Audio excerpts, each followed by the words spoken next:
তুমি কি জানো উম্মত, আমি 23টা বছর টানা তোর জন্য কেঁদেছিলাম। আমি এমন কাঁদা কাঁদছি রে উম্মত তোদের জন্য, এশার নামাজের পরে দাঁড়াইছি, ফজরের আজান পর্যন্ত আমি আমার মালিকের কাছে তোদের জন্য, উম্মতের জন্য চোখের পানি ফেলে কাঁদছিলাম।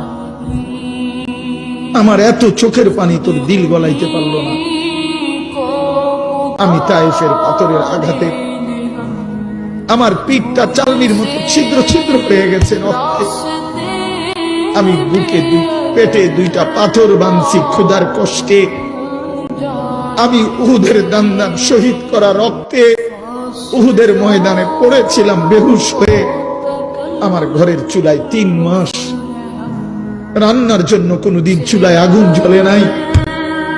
আমার এত চোখের পানি, এত রক্ত, এত ক্ষুধার কষ্ট, কিছুই তোর মন গলাইতে পারলো না, তোরে সেজদা দিতে পারলো না।